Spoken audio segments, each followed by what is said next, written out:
महाभारत का युद्ध एक शख्स ने ही जो कौरवों और पांडवों से ज्यादा एक कुटिल शख्स से प्रतिशोध का परिणाम था। इस प्रतिशोध को वह न जाने कितने सालों से अपने सीने के अंदर पाले हुए था। वह कुटिल पात्र वास्तव में शकुनी ही था। हम जानेंगे कि वो कौन सी प्रतिशोध की आग शकुनी के अंदर सालों साल जलती रही, जिसमें आखिरकार वह खुद भी खत्म हो गया। महाभारत के सबसे कुटिल शकुनी के चमत्कारी पासों का राज। महाभारत का युद्ध धर्म और अधर्म के बीच लड़ा गया था। महाभारत का युद्ध कराने में शकुनी की अहम भूमिका थी। शकुनी महाभारत का सबसे कुटिल पात्र था। शकुनी की कुटिल चालों का परिणाम ही महाभारत का युद्ध था। महाभारत का युद्ध 18 दिनों तक चला था। शकुनी महाभारत के प्रमुख पात्रों में से एक था। शकुनी गांधार साम्राज्य का राजा था। ये स्थान वर्तमान के अफगानिस्तान में है। शकुनी गांधारी का भाई था। दुर्योधन की कुटिल नीतियों के पीछे शकुनी का ही हाथ था। अगर यह कहा जाए कि शकुनी कुरुक्षेत्र के युद्ध के लिए दोषियों में प्रमुख था, तो गलत नहीं होगा। शकुनी का नाम आते ही व्यक्ति के मस्तिष्क में एक कुटिल, चालक और धूर्त व्यक्ति की छवि बनकर उभरती है। शकुनी का चरित्र कुछ ऐसा ही था। वह दुर्योधन का मामा और का गांधारी भाई था। मामा शकुनी कई बार पांडवों के साथ छल करके मारने का प्रयास किया और अपने भांजे दुर्योधन को पांडवों के प्रति कुटिल चालें चलने के लिए उकसाया। कौरव और पांडवों में जब जुआ खेला जा रहा था, उस समय कौरवों की ओर से शकुनी ने पांसे फेंके थे। शकुनी से जुड़ी कुछ और रोचक बातें इस प्रकार है। महाभारत के अनुसार शकुनी पैर से लंगड़ा था, लेकिन चौसा खेलने में बहुत ही माहिर था। शकुनी के पिता का नाम राजा सुबल और माता का नाम सुधर्मा था। राजा सुबल गांधार वर्तमान में अफगानिस्तान के राजा थे। शकुनी की पत्नी का नाम आर्शी था और पुत्र का नाम उलूक था। उलूक ने ही युद्ध से पहले कौरवों का संदेश पांडवों को सुनाया था।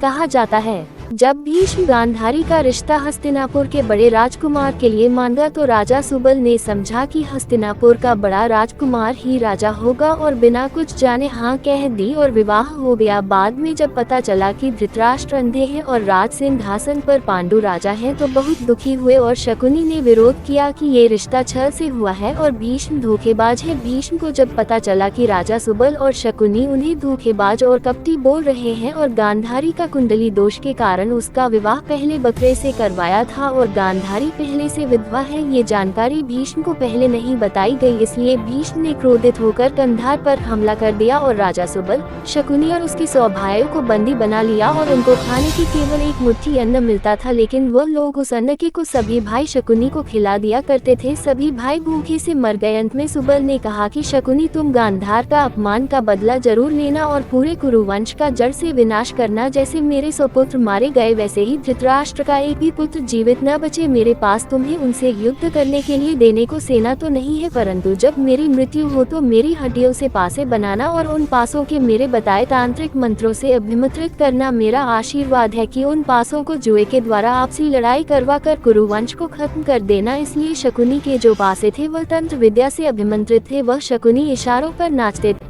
महाभारत का युद्ध एक शख्स ने ही जो कौरवों और पांडवों से ज्यादा एक कुटिल शख्स से प्रतिशोध का परिणाम था। इस प्रतिशोध को वह न जाने कितने सालों से अपने सीने के अंदर पाले हुए था। वह कुटिल पात्र वास्तव में शकुनी ही था। हम जानेंगे कि वो कौन सी प्रतिशोध की आग शकुनी के अंदर सालों साल जलती रही, जिसमें आखिरकार वह खुद भी खत्म हो गया। वह अपनी बहन गांधारी की शादी धृतराष्ट्र से होने के बाद जो चाहता था, वो कोई भाई अपनी बहन के घर के लिए नहीं करना चाहता। वास्तव में शकुनी पांडवों से ज्यादा कुरुवंश का सर्वनाश चाहता था। आखिर उसकी कुटिल चालों के फलस्वरूप महाभारत का युद्ध हुआ, परंतु श्री कृष्ण के आशीर्वाद से कुरुवंश का नाश तो नहीं हुआ, लेकिन कौरवों का नाश जरूर हो गया। इस युद्ध में शकुनी खुद मारा गया। उसका बेटा उलू भी नहीं बचा थे। इसलिए शकुनी हस्तिनापुर आ गया और कौरवों और पांडवों के बीच दुश्मनी की ऐसी आग पैदा की जो समय के साथ विकराल होती चली गई। पांडव अंतिम समय तक युद्ध नहीं चाहते थे। दुर्योधन भी युद्ध से हिचक रहा था, लेकिन एक शख्स ऐसा था जो दुर्योधन को लगातार उकसा रहा था, जिससे इस तरह की स्थितियां खड़ा कर दे कि भयंकर युद्ध छिड़ जाए। युद्ध के 18वें दिन सहदेव ने शकुनी का वध कर दिया। इस प्रकार सहदेव के हाथों शकुनी की मृत्यु हुई। सहदेव 5 पांडवों में से एक और सबसे छोटे थे। सहदेव त्रिकालदर्शी थे। वह वर्तमान, भूत और भविष्य सब देख सकते थे। उन्हें ज्ञान था कि इस युद्ध की मुख्य कारण शकुनी थे, और अगर शकुनी जीवित रहे तो संसार में फिर कहीं न कहीं महाभारत का युद्ध होगा।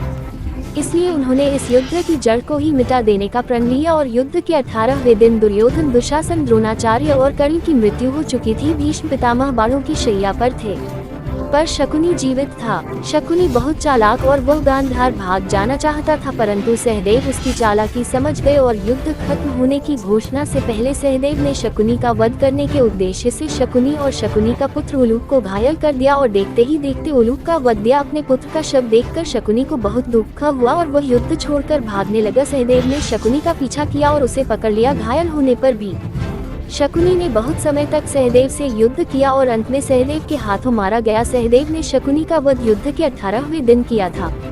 शकुनी के अन्य भाइयों ने भी युद्ध में हिस्सा लिया था, उनका वध अर्जुन ने किया था।